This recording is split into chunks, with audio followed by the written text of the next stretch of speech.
Do you ever wonder why certain movies are simply a disaster? Are they truly garbage? Or perhaps they are misunderstood?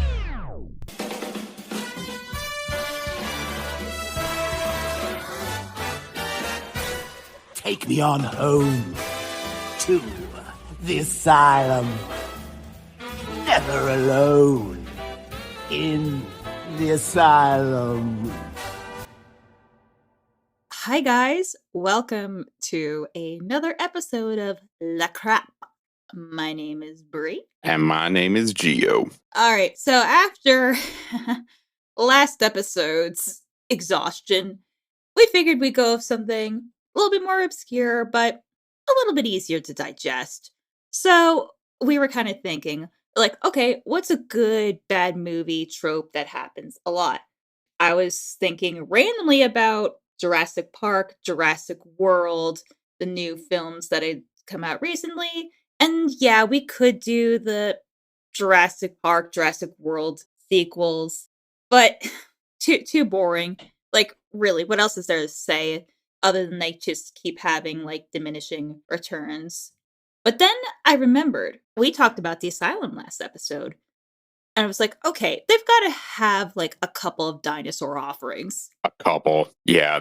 These guys shit out like at least 3 or 4 dinosaur movies a year. But yeah, when it comes to the Asylum, I think it's important to really understand the context of this, to really understand what the Asylum is. Because chances are, if you've seen a really crappy movie on the Sci-Fi Channel, they probably had their claws in it. So, who exactly is the Asylum? Well, they're an American production company that specializes in low-budget schlock fests, namely the Mockbuster. Now, what is a Mockbuster? Well, it's a movie that's made to cash in on something much more popular, hoping that some elderly grandma is going to walk by, see a DVD color, and be like, huh, that's the movie that little Jimmy wanted to see. And it's a strategy that's proved weirdly effective. So the way that this works is that they'll make a movie, give it a title that's similar enough to something that's popular, release it around the same time, and hope that people fall for it, thinking it's the thing that they actually want to see.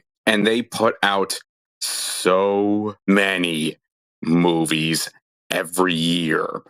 Like an alarming number. And like the reason that they're able to do this is that their movies usually take like anywhere from 4 to 6 months to make, and they'll usually make over 100,000 in profits because they do not cost that much to make at all. Like usually the budget for an Asylum movie is anywhere from like 250K to 500K. Something like Sharknado they'll splurge on with like $2 million budgets, but most of the time it's in that.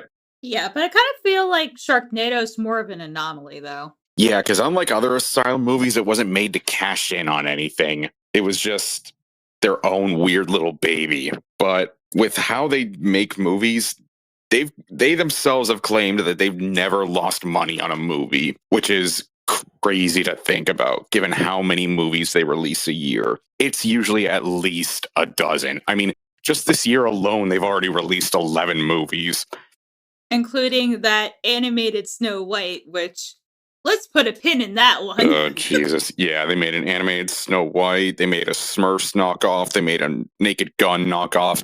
I think they made like 2 or 3 Jurassic World ripoffs alone this year. It is insane how many of these things they can spit out a year. Now, unfortunately, when it comes to low production times, usually that means that miserly gentleman known as Captain Crunch and crunch people have to do on these things. So, on top of being derided as parasitic and a blight on the movie industry, they also don't really have to conform to any standards and practices because the only agency they're really affiliated with is SAG-AFTRA. So they can just force their workers to work as long as they can make them. Like, I read somewhere that some of these workers on these movies have to work up to 22 hours a day. Jesus Christ. And since, again, they're not involved with any industry guilds, they can just get away with it. And, like, the more I was reading into this, the more insane this was. So, when it comes to filming a movie, the standard industry practice is 1 page of your script will take 1 day to film. A page a day, basically. With the Asylum, they'll do anywhere from 10 to 12 pages a day. Now, just think that is. I know, like, what do you think? But that is absolutely fucking nuts. That is trying to cram almost 2 weeks worth of filming into a single day. That is unfathomable. Also, if you thought it was just the film team that was subjected to crunch, well, let's look at the 15 VFX artists that they employ. Usually, one single VFX artist will have up to 6 movies that they're working on at once.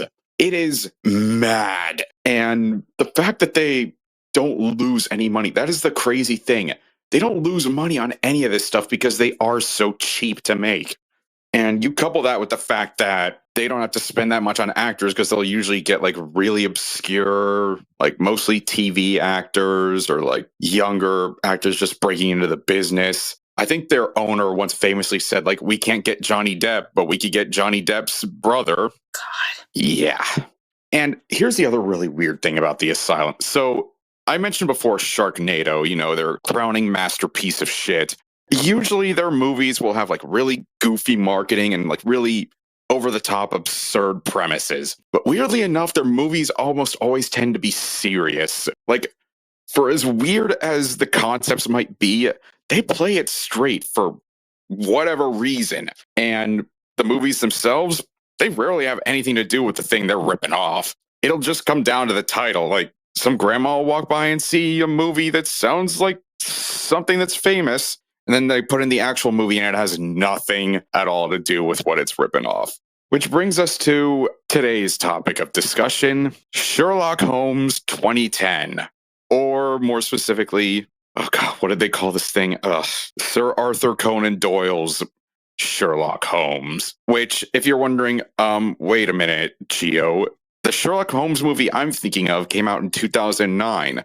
'Tis not the thing that you speak of, you swine. And look, first of all, cut it with the insults. But second of all, I did not stutter when I said 2010. So this movie, if you couldn't guess by now, was made to piggyback off of the success of the then recently released 2009 Guy Ritchie Sherlock Holmes, the one with RDJ and Jude Law. That movie came out at the end of December 2009. While this little gem came out a month and a day later in late January 2010. And as I said before, has nothing at all to do with not only the movie it's ripping off, but really the property that's ripping off.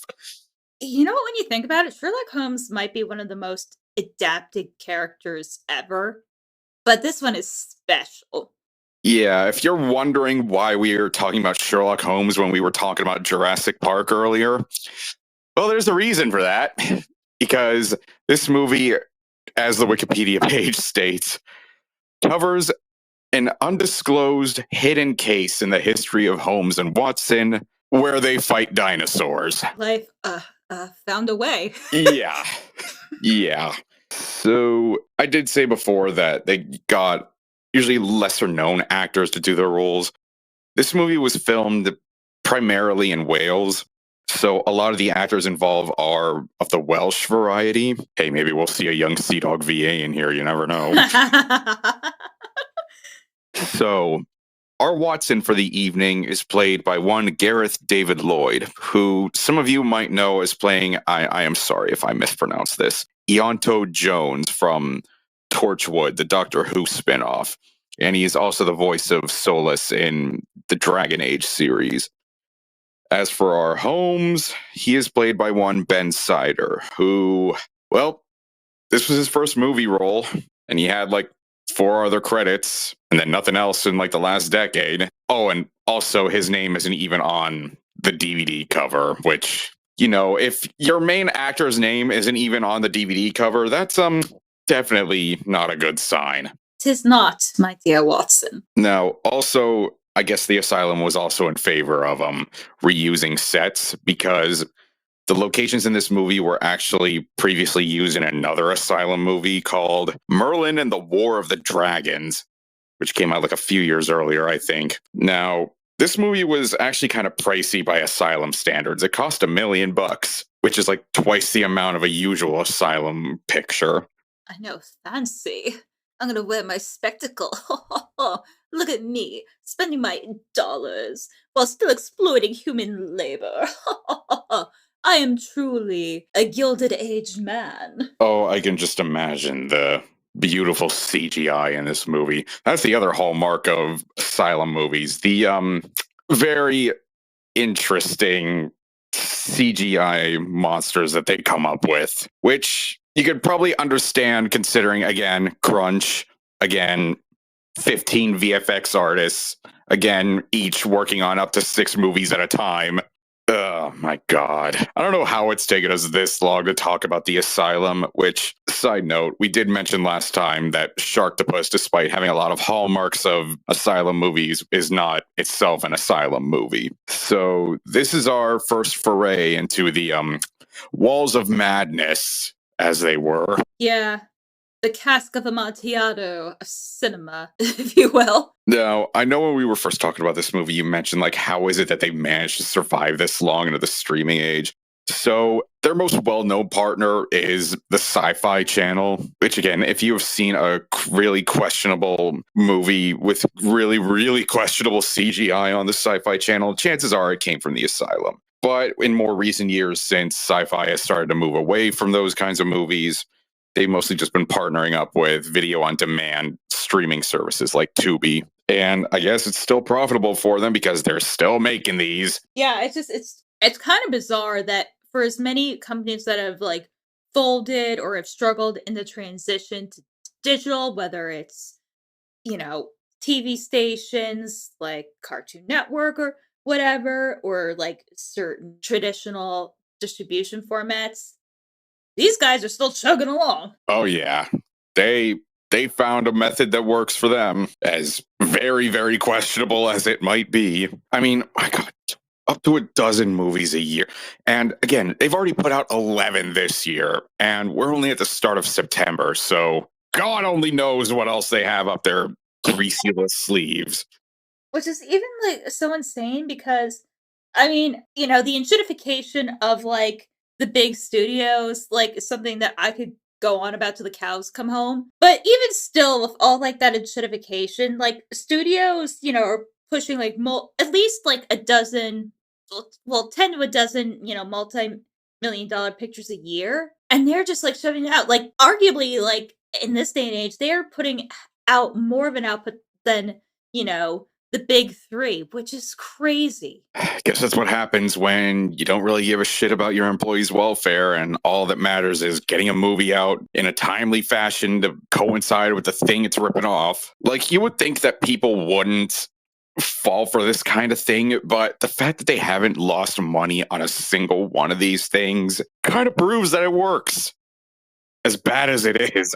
I know. Well, here's like the other thing. As much as, you know, you would like to have faith in humanity, you know, when you think about it, the fact that we live in a society where people think, you know, chatbots are real people and fall in love with like Chat GPT, it's not hard to see how the Asylum has survived. I hate that you're right. I mean, we live in an age where people are treating their AI chatbots as their therapists. Hell, there's one lady in my office who's like a giant pain in the ass. I could rant about her all day, but she writes all her emails with ChatGPT and one time called it her therapist. Ugh, God. You know, I bet she has her letters too. I hope this email finds you well. Anyway, why don't we crack this case open? So, by Jove, me and my good friend Gio shall watch this motion picture. We will play some sounds of whimsy, also known as a trailer. And then we will give you our very educated highbrow thoughts. Ho ho ho ho. Bloody good accent you did there, love. Cracking accent. Thank you. Good day. I kept this story out of the journals in deference to his wishes. He was a man of many talents. We shall record the chronicle of his greatest accomplishment. Dr. Watson, who is he?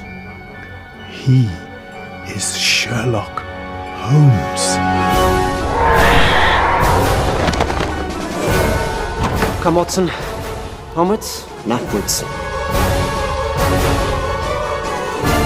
So you still don't believe in monsters?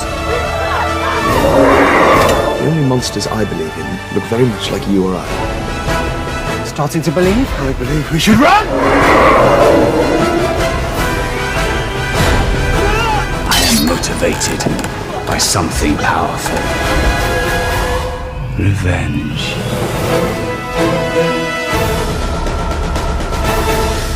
The great Sherlock Holmes.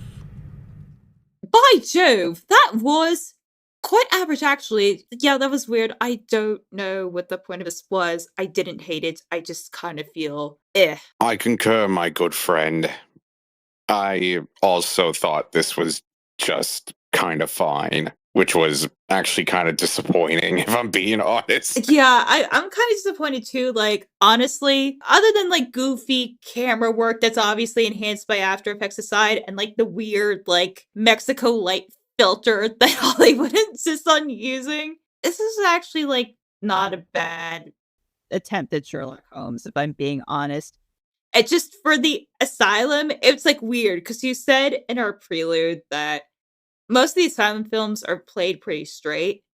And this is just pretty straight up. Like, it is straight Sherlock Holmes with maybe like a little smidge of like Scooby Doo, but this isn't like the weirdness that I was kind of hoping for. Yeah, because, like, you would think with the premise, like, Sherlock Holmes fights a dinosaur and, like, an octopus and a dragon, like, you would think, like, oh, this is going to be some over-the-top nonsense, but, like, really, it doesn't get that way until, like, the last act. Yeah.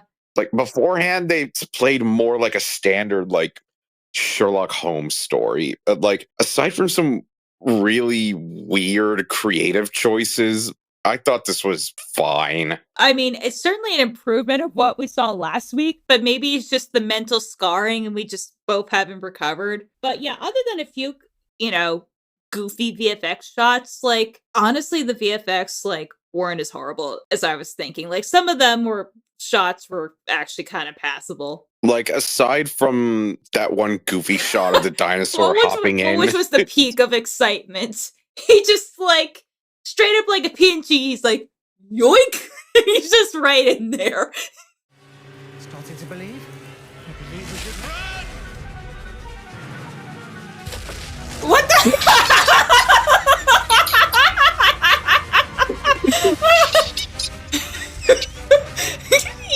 He's just bouncing it off frame, like, boom! Here I am, motherfuckers! Hello there.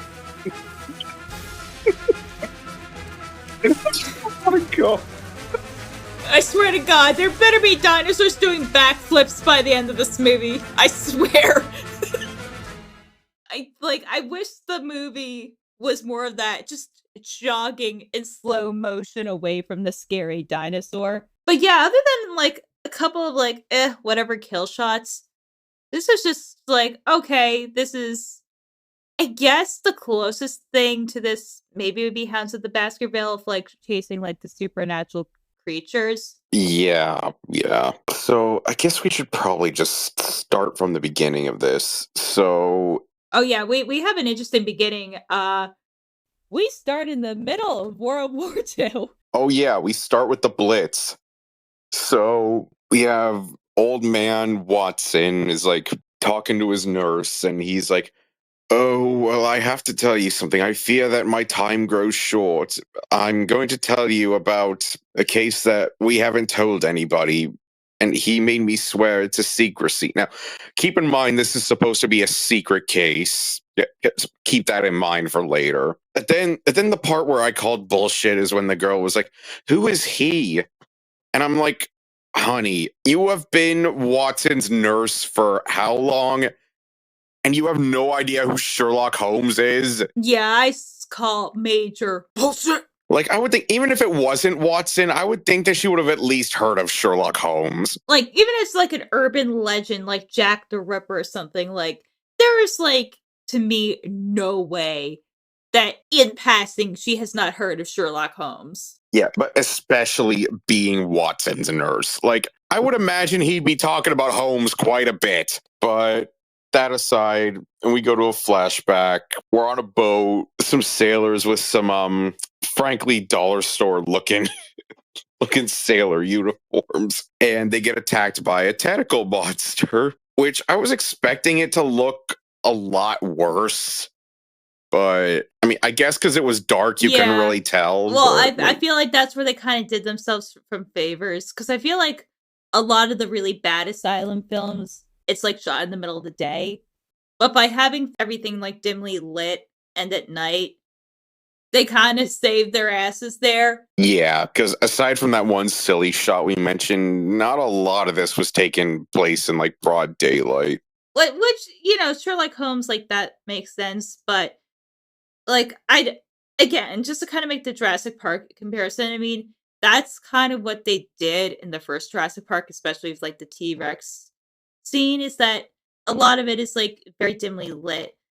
I mean, it's darker in the original 35 millimeter, and like Universal, for whatever, just on like their 4K Blu-ray releases, decided to change like the color grading of the movie. So then like Jurassic Park's like weirdly like blue now. But anyway, that rant aside, I feel like I'm not gonna say that this was like a misunderstood piece of art, but I kind of feel like they understood the limits of like their effects and try to cut corners in a way that it wouldn't be too jarring. Yeah, because like it felt like there was at least some effort put into it. Like this movie oozes cheap, but like not in a way that is like super egregious. Yeah, like, to me, this is just like one step below like a 90s decom in budget. Yeah, but that aside, getting back to our fairy tale,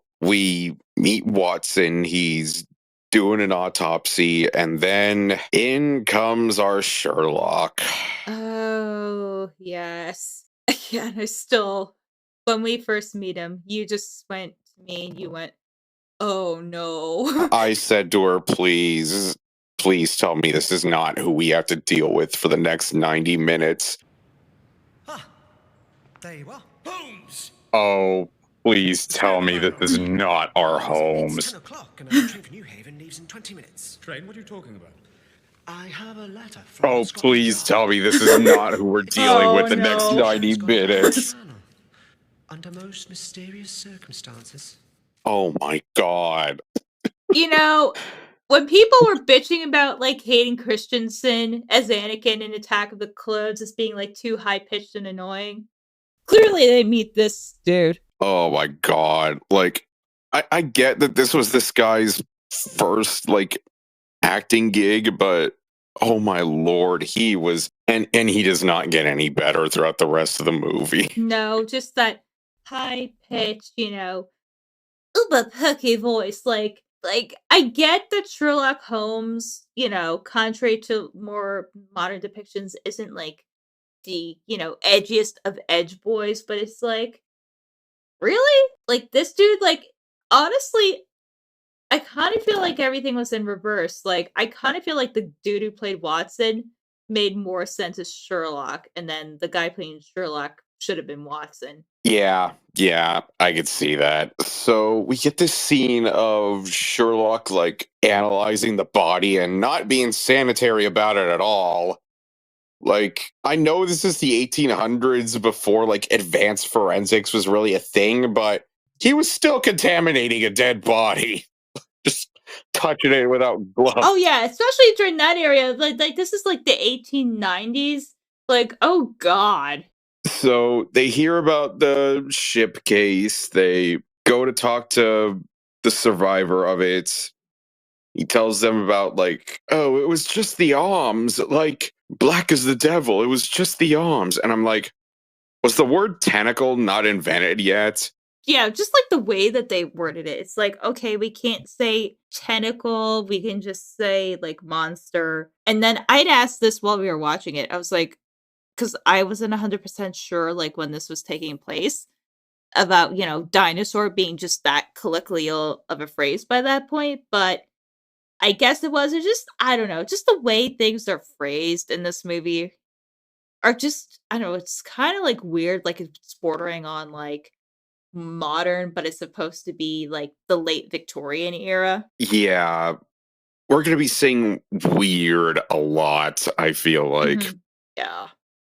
because there is just so much weirdness about this. So they also meet up with like Inspector Lestrade, and there was a scene when they were walking out of the hospital, and that's the other thing with this movie is they hang on shots for way too long, like uncomfortably long at points. Yeah, like uncomfortably long. And then, oh my God, like the opening and then the scenes in the woods, like I almost got like motion sickness. And also, the other thing that made me laugh my ass off, like, we'll get to it later, but just a mild spoiler, not spoiler. During like the third act, like what is supposed to be, I guess, a static shock is like moving the whole time. So I'm like, could they like not afford like a steady cam rig?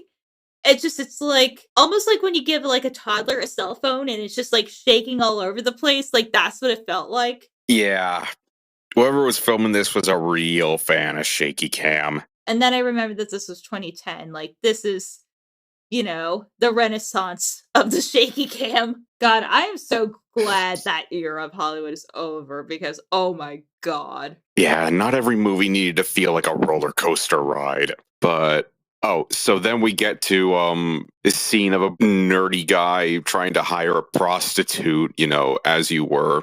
And he gets attacked by a raptor. I think it was supposed to be a raptor, but It was a carnivorous dinosaur of uncertain origins. so that just happens. Yeah, so they go to the park and they have this thrilling chase scene in the woods. Like, we talked this during our commentary, but the music in this movie is hilarious. Oh my god, this is the stockiest of stock music you are ever gonna hear. Like, I get they were trying to make it like all like whimsical and Holmesy, but like you could tell that they got this out of like an asset store somewhere. Or someone wrote it like that. It is like the most basic bitch music you can imagine. So they're having this thrilling chase in the woods, and Holmes finds like I guess like a piece of rubber on the ground. I don't know how he made it out because it was like the same color as the dirt. But they escape from a really sketchy CGI dinosaur. Oh, that dinosaur, again, peak of the movie. So Watson, in the meantime, goes to like his hospital that he's working at, and he meets like a lady and supposedly her uncle. Gets them like drugs for his ailment. Meanwhile, Holmes like finds like where the rubber came from. So they go with Lestrade and they go to the factory where they pretty much threaten to call the labor force or whatever on the guy, saying, "Are your employees in?" Which, by the way, like they mentioned this guy having employees and he works at a big factory, but there was nobody Yeah, in there literally besides no him. one. And there's like bars and stuff on the window. Like you're expecting to see people from like India or like China or whatever. And it's like, no, it's just this dude. I guess those weren't in the budget. So they want to go inside for reasons, and dude gets attacked by a dinosaur, and like he tries to escape, but of course there's bars on the window, so he can't. And like when we get the shot of like the blood splattering on the window, you can clearly see the dude is still standing Yeah, like there. you can see the direction, like, okay, now leans to the left, and he's like, okay. And then they just don't bother to cover it up with like the blood acid that they have. It's just incredible work. Truly amazing. Oh no, I've been undone by my own capitalist greed.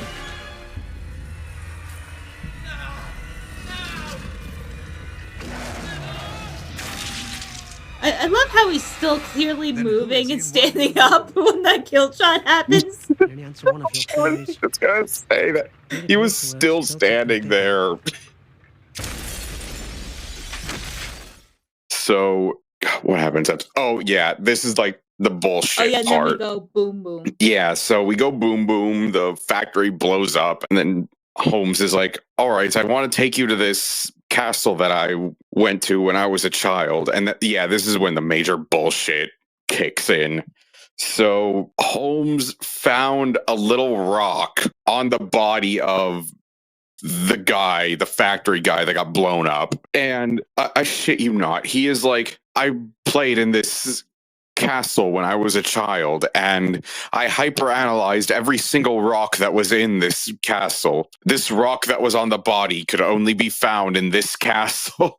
And I'm like, really? Yeah, like, Really? That's some like incredible savant energy. Yeah, my BS alarm was blaring at this point. So they go to the castle, they get captured by the woman from the hospital, which I freaking called that. No, wait. Before that happens, they find a secret part of the castle where they find the dinosaur Just standing there. and just standing there menacingly. They find the Kraken, and then they find this budget Iron Man suit. They try to analyze it, but of course there's a guy in there, so they have this really awkward fight scene. And then the lady from the hospital shows up, and Sherlock's like, all right, who's the guy in the suit? And yeah, you called this. That's his brother, isn't it? Hello, brother. God damn it! Oh, god damn it. Because I knew it was in there, because once it was being set up, I'm like, fuck, it's his brother, isn't it? And lo and behold, Da-da-da! Takes it off, and it's his James Franco ass-looking brother, who had been like stated throughout the movie to have been like in the police, but like got paralyzed by a bullet or something. So yeah, it turns out it was his brother T. Holmes, which I have to call bullshit on again, because so in the actual Holmes stories, Holmes did have a brother, Mycroft Holmes, who was said to be like even smarter than him, but also like way more dysfunctional. So I don't know what, if they were able to use the names of like other Holmes characters like Lestrade, I don't know why they didn't just go with calling this guy Mycroft. But no, he's just named T. Holmes. Or did they ever give his like I actual don't think name? they actually did, like other than on the gravestone. But while we were off camera, we actually did make an interesting like discovery because of like all those little like weirdness. I was like, huh.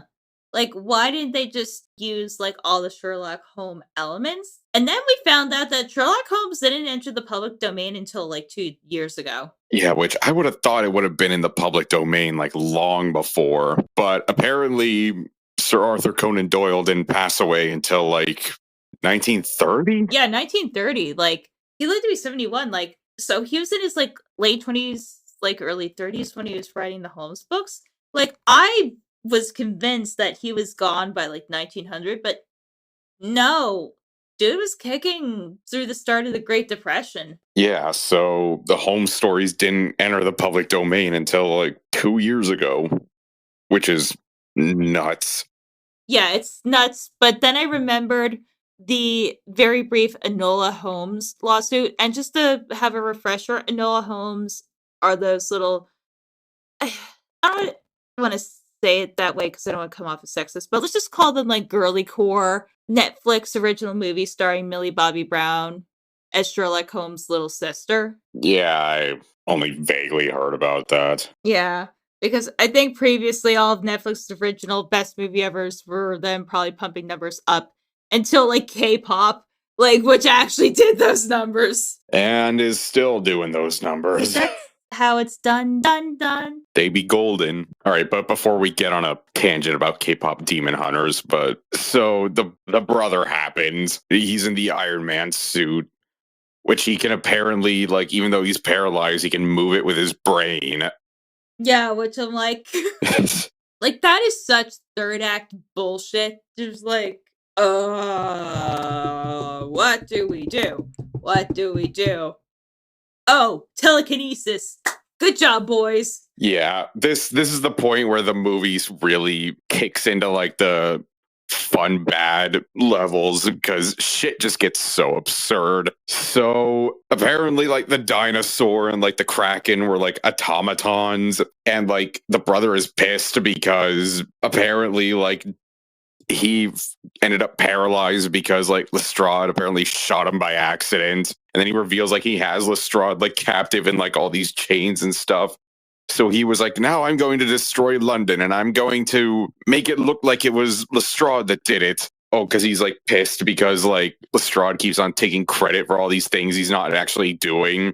Meanwhile, he ended up like paralyzed. So like, oh, and also like his little girlfriend is an automaton too. Yeah, the whole thing is just truly unhinged. Oh yeah, I don't think I pointed this out, but like the girl from the hospital and her supposed uncle, he was the uncle. So like that's actually what's going on is the little robo girlfriend, which is funny that we were talking about like people getting into relationships with AI, and then we just have this dude built his own little robot girlfriend. We are like Dumbstradamus, like we just predict dumb.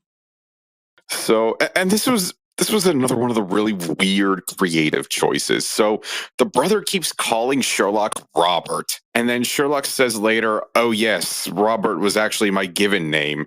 My actual name is Robert Sherlock Holmes, but nobody's going to remember a detective named Robert Holmes, so I just go by Sherlock. And it's like, why?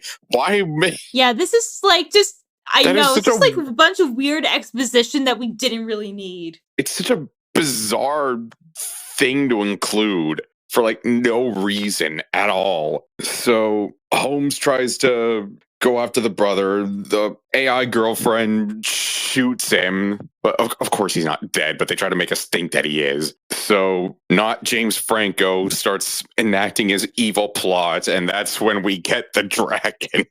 This fucking automaton. This robotic dragon that is more than likely just reusing and reskinning assets from that Merlin movie. I would not be shocked. So, not James Franco takes Lestrade, goes in the Mecha Dragon, and then sets up his AI girlfriend to go to Buckingham Palace and like blow up for reasons. But, you know, then it's revealed, oh, Holmes is alive because like she shot him in his like tobacco box. See, smoking is good, kids. That's why you should smoke a pack a day. Keeps the bullets away. Exactly. So sets Watson free. He takes this balloon thing that was just like lying around. Weird, like misshapen hot air balloon. So the brother goes around attacking London with the dragon, which I don't know what his plan was here.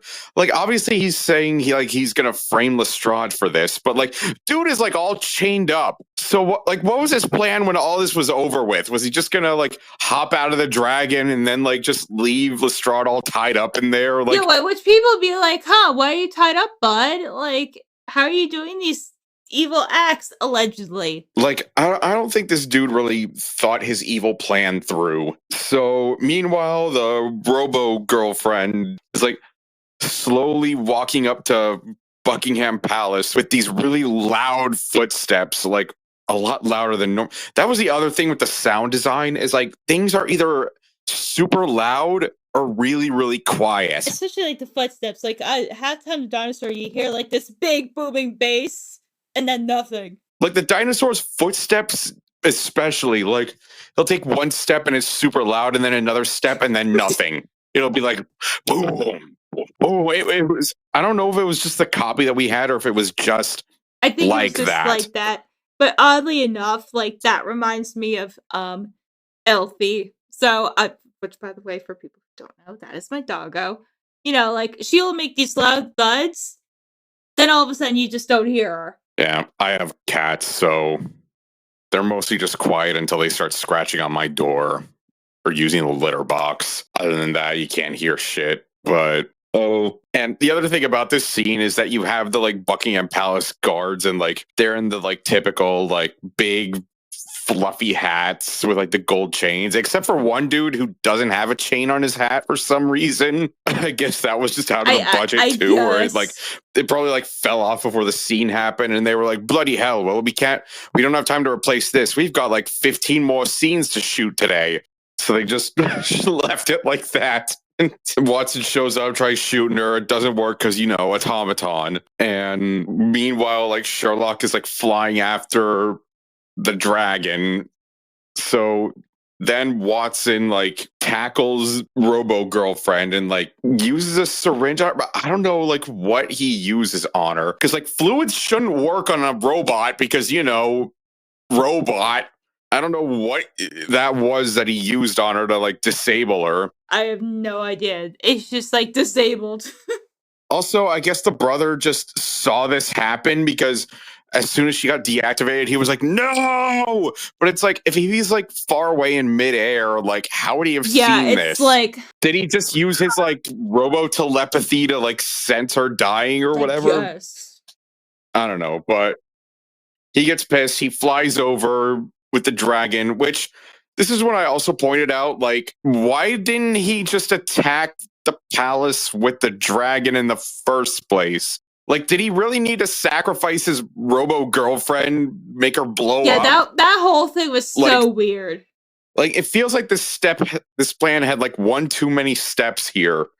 Like, he could have just done everything with the dragon. Like, he didn't need to sacrifice his robo girlfriend. Yeah, the whole sequence of event was just really bizarre. So dragon shows up. I forget how he ejects him out of the dragon. Like, at first, Watson thinks he's dead, but of course he's not.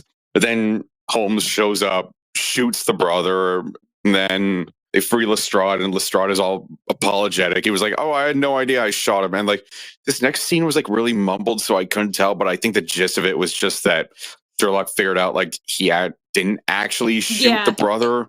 It was convenient. like literally the 11th hour, which at this point it's like, okay, like who cares, man?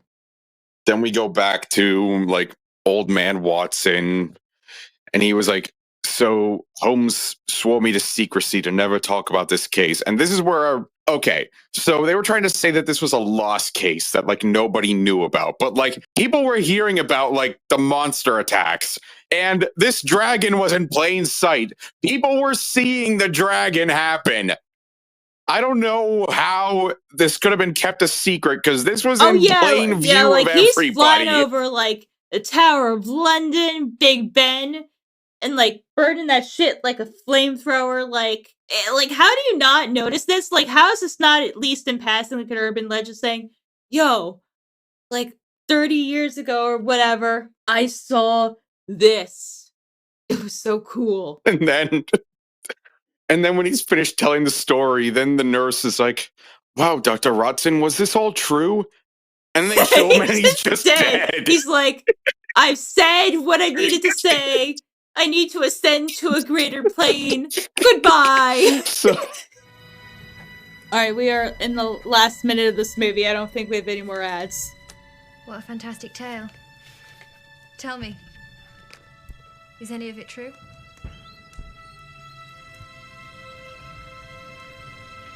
Oh wait, he just literally dies after this? Oh, he just killed over and died.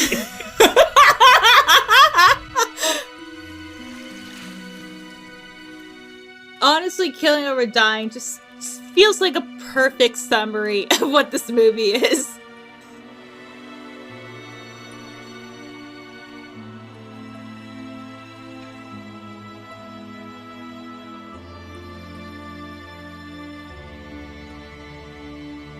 Oh, this bitch is like, how? How? What?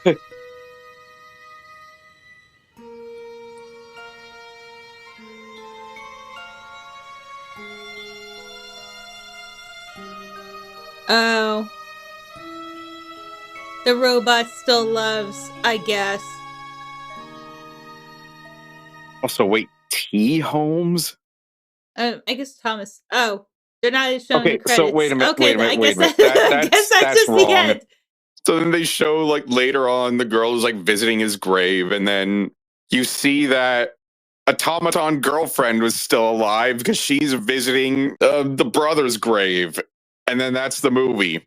We didn't even get credits. Didn't have credits, which honestly, I don't think there's a mid-credits scene. Like, I don't think we missed much. Which also, by the way, on this site that we were using, Yes. so we were supposedly having ad breaks, but like it would only be like a split second and like no ads would play, and it would be like, huh, cool. We're not getting any ads at all or any commercials. This is going great. Until like the last two ad breaks where they, I guess, just saved up all their ads. It was literally the last 10 minutes of the movie.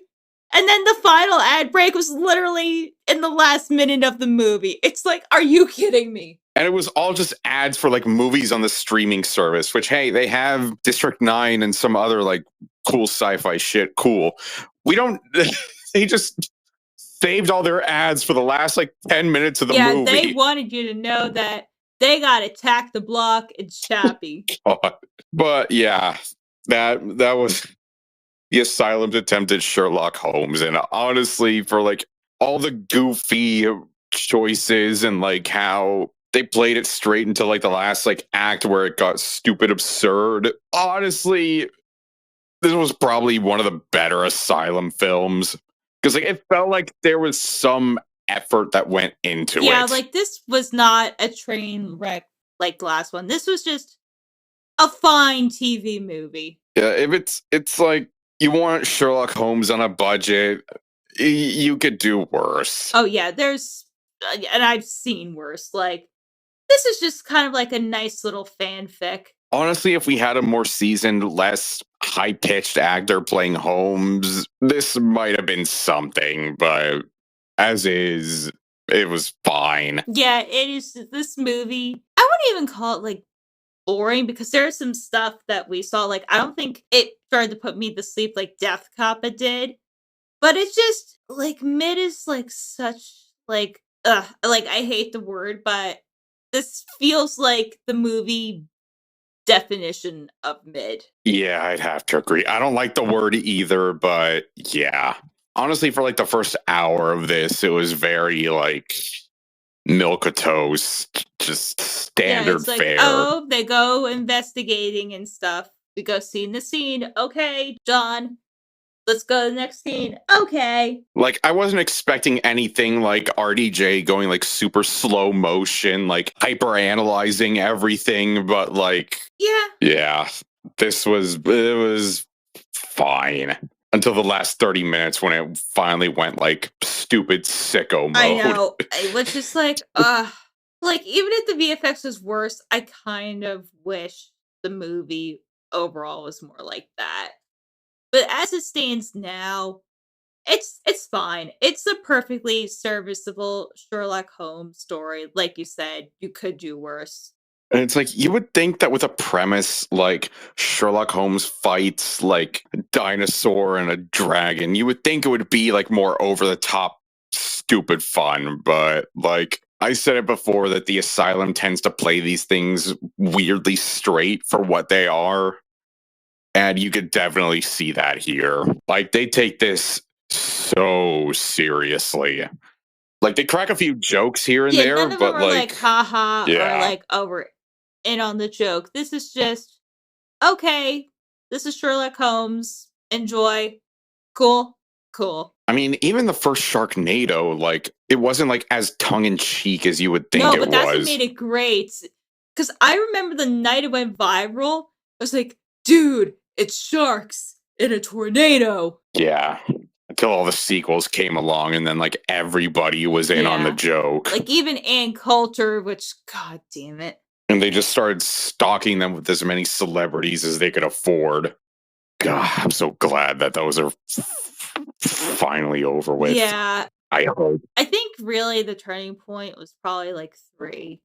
Because it was just like, okay, like what are we doing here? Yeah, like there's a reason why most movies are only like trilogies. Once you get past the third movie, that's when you start running out of ideas, and it's like, okay, do we really need to keep going with this? Yeah, but as it stands, this mystery is solved, and not the best, not the worst mystery. You know, this might be just because, again, War of the Worlds just kind of like mentally scarred us so much that we're trying to feel things again.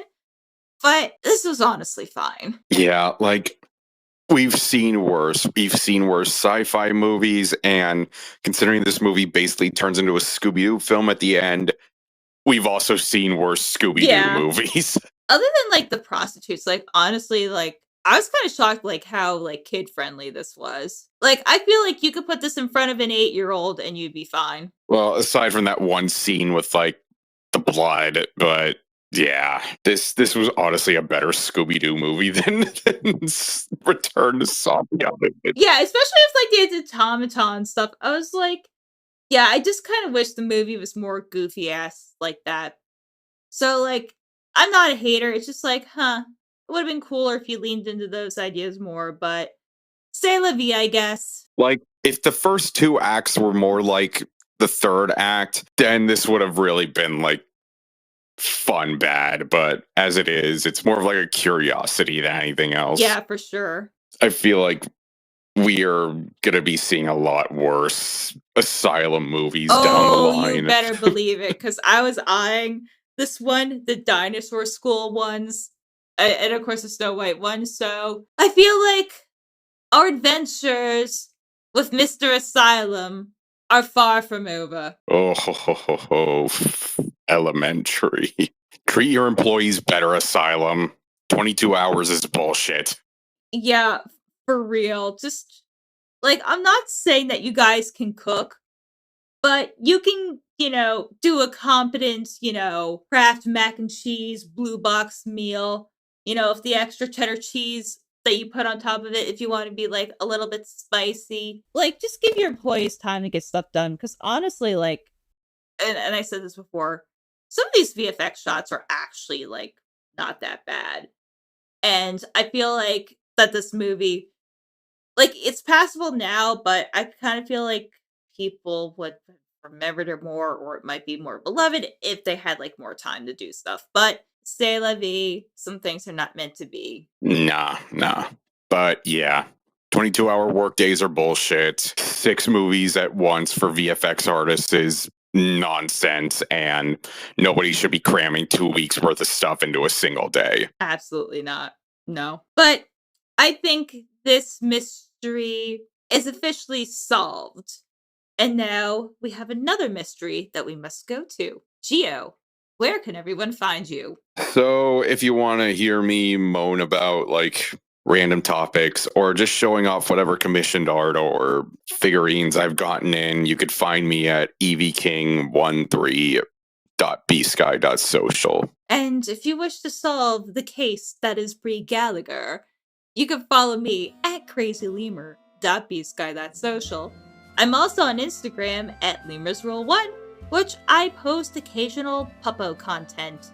But again, I think this case is officially closed. We will see you all next time.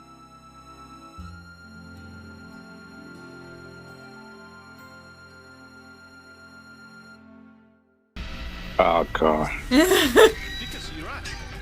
Need to say more ads. I guess for like 10 seconds, so I guess it's like a mix of ads. Like, we had all those supposed ad breaks, but I guess we just wanted to save all of them for the end.